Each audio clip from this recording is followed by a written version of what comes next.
Good morning, everyone. Welcome to Rise and Grind, where I give you quick business tips that will give you a better buzz than your morning coffee. At least I hope so.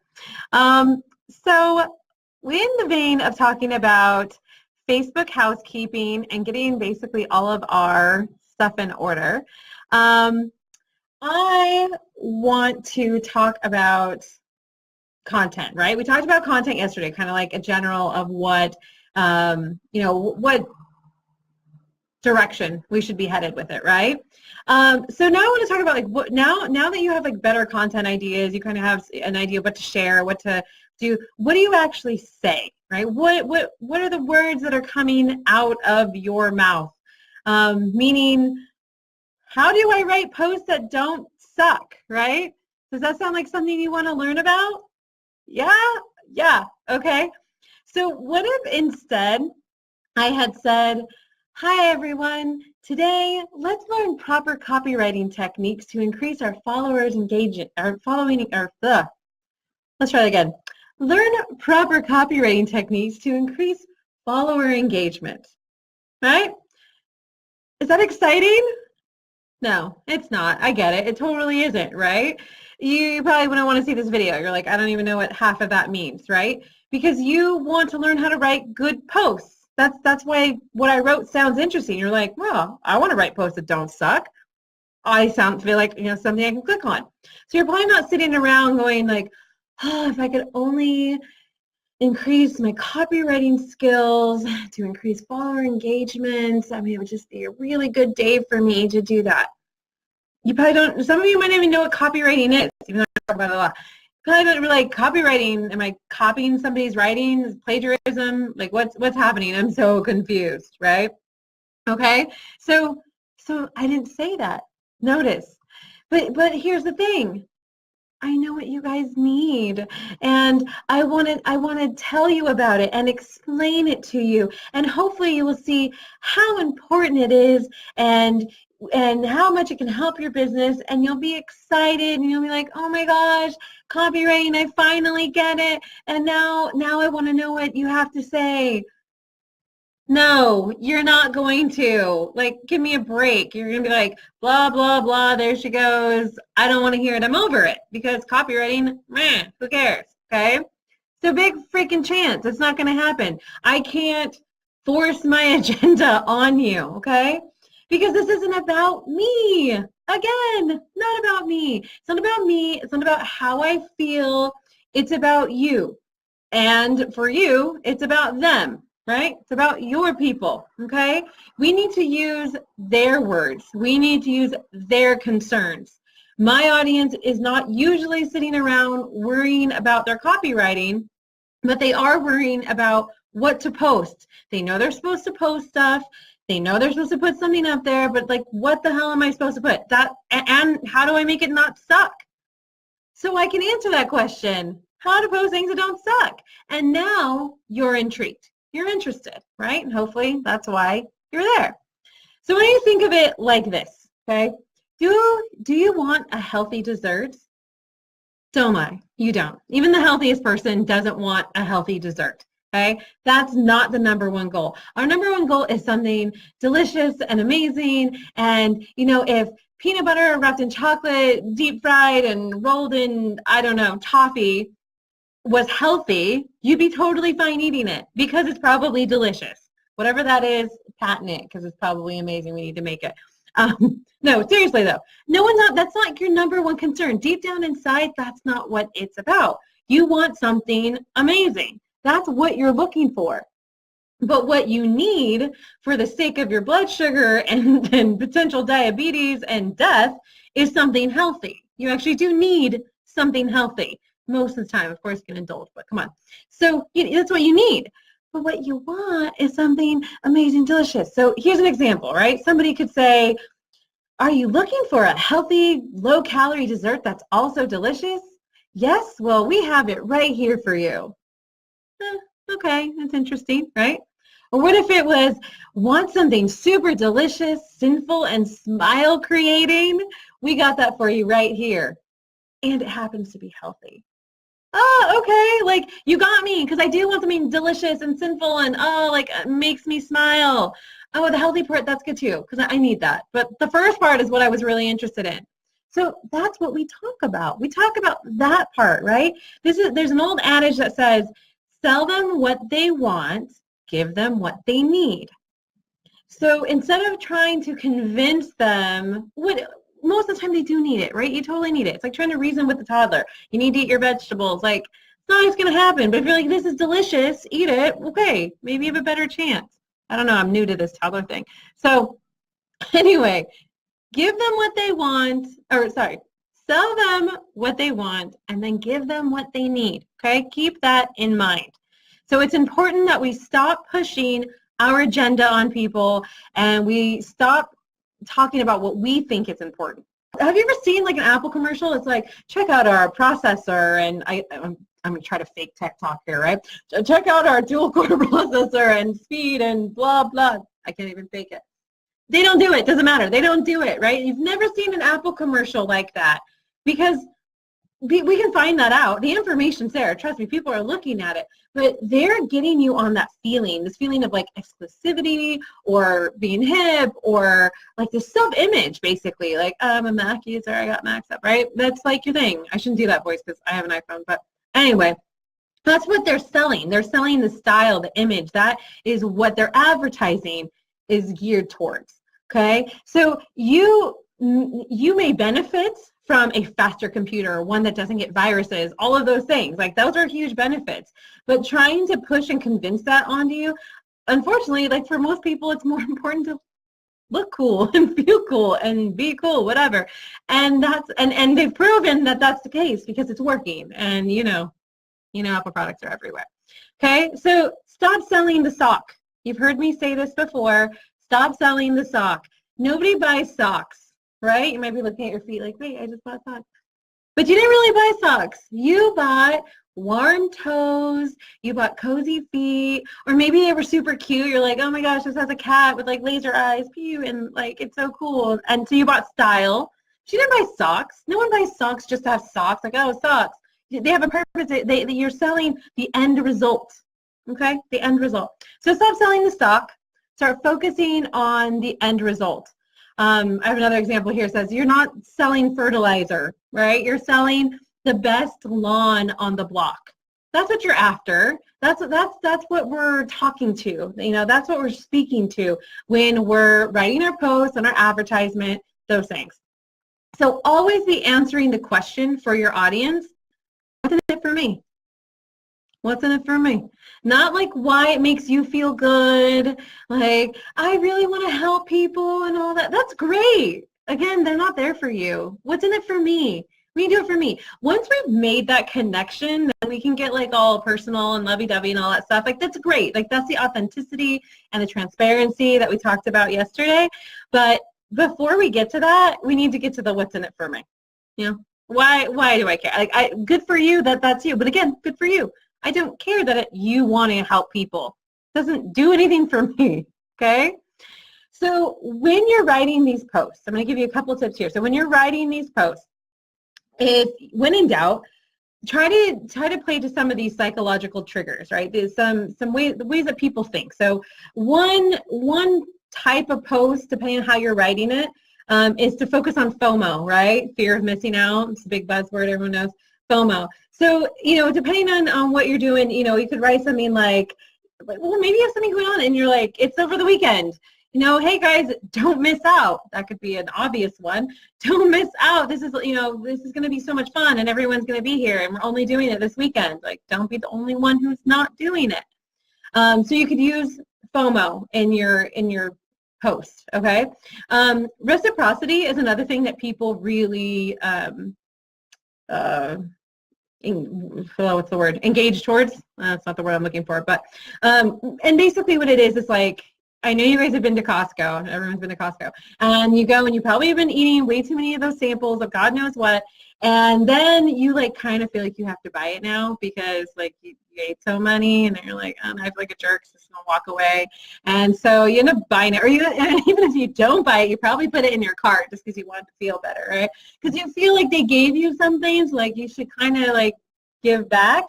And it works in business and it works in advertising as well when we even just go like buy this and we throw in a free ice cream cone or a free makeup thing or whatever, right?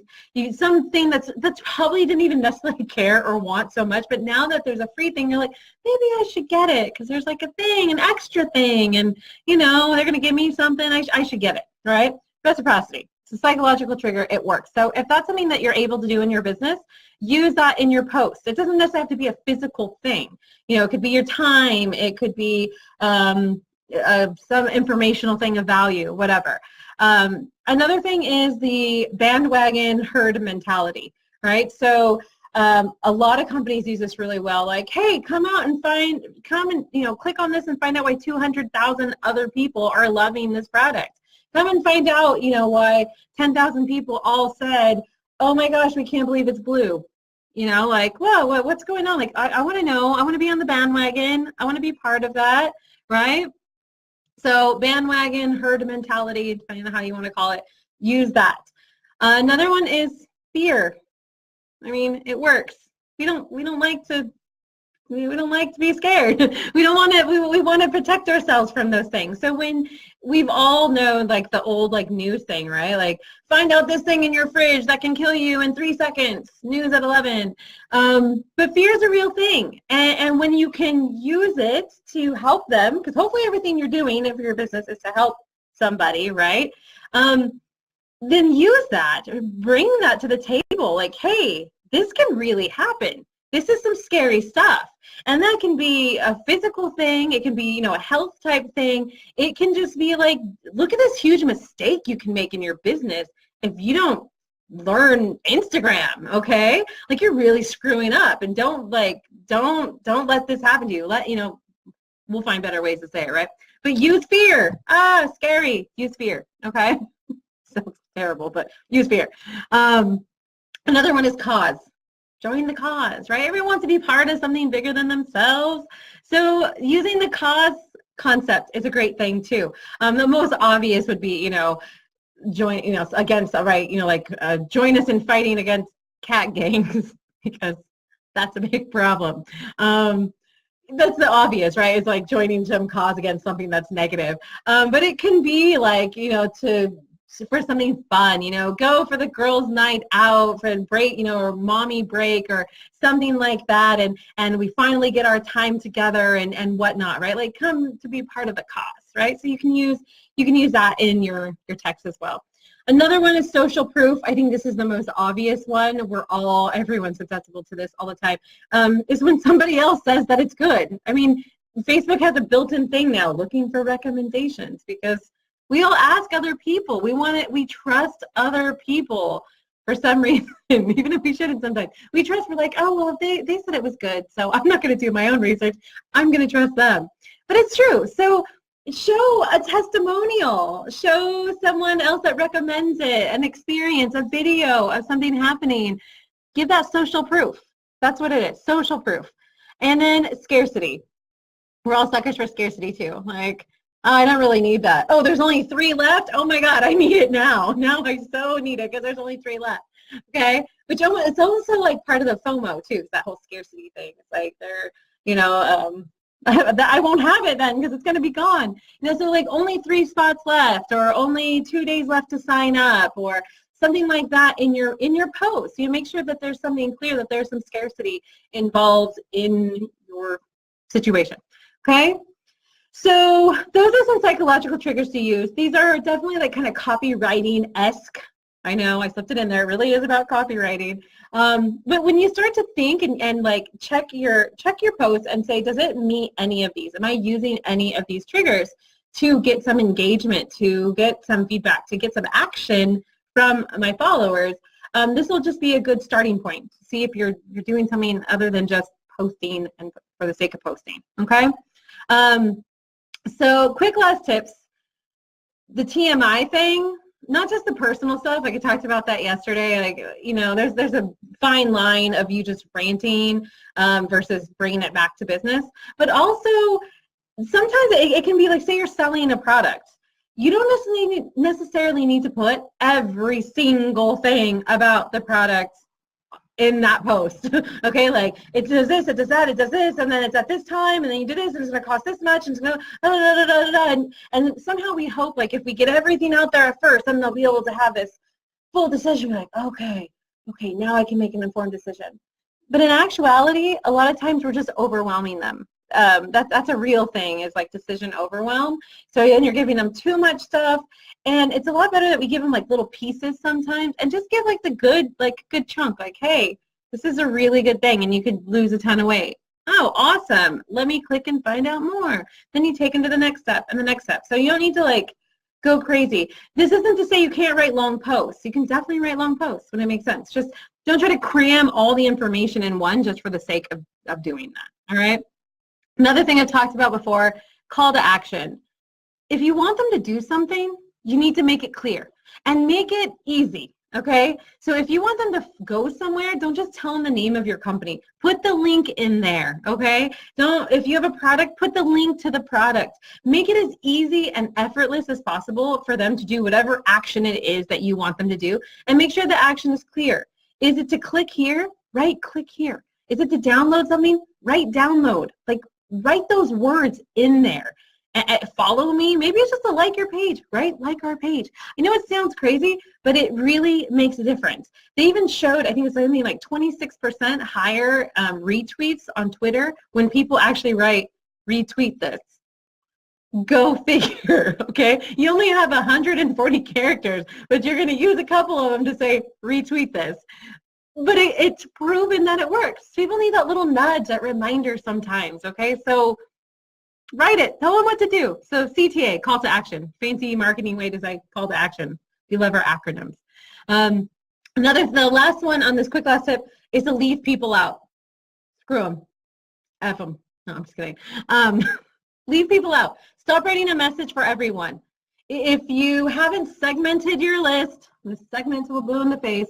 You haven't segmented your list, that's fine. You know you need to do it, but it doesn't mean that you need to then make a message for everybody, because it's going to fall on deaf ears. So if you have, moms this age with this age kids, or like dads, or you have, males 18 to 24, whatever, all mixed into one, when you put that message out, you put that post up, make it specific to them. Like, hey guys, hey 20-year-old guys, I mean, you can get real specific like that, like literally call them out, okay? Or talk about a situation that's specific to them, like, hey, don't you hate it when your kids kept you up all night and you haven't slept and you have, baby food stuck in your hair and you haven't showered in 3 days? Hey, your 18 to 24-year-old male on your page, it's gonna not be for him. But that's okay, because he's going to recognize it right away and move the F on, okay? And the person who needs to hear that message, it's going to be so specific and so clear and so right up their alley that the message is going to actually come across. Instead of like, hey, people who like stuff and things, I have stuff and things for different people. Blah, boring. No one cares, right? Done. So leave people out, screw them, get specific and talk to each person in your audience, and eventually segment the damn list so you're always talking to just that person. You don't have to leave anyone out. So those are my 3 quick last tips for your post. So watch the TMI, CTAs, leave people out, try out these new approaches with your posts, make sure you have a purpose, you have a point, you're talking about them. And comment below. Tell me what you think. Tell me if you like it. Tell me something good. Now, tell me anything, or just say hi. I like saying hi too. I like engagement. Remember, I'm over here in a country all by myself. But I have a lot of people to talk to. So talk to me. Let's talk business. Let's talk nails. I don't care. Let's talk. All right. So that's it, guys. That's your Rise and Grind for today. Stay tuned for tomorrow. I think I'm going to jump into some Facebook advertising. We're going to go a little deeper into that. And then we'll do something else Facebooky this week. And then next week will be Instagram. All right. Talk to you later. Bye-bye. Do, do, do.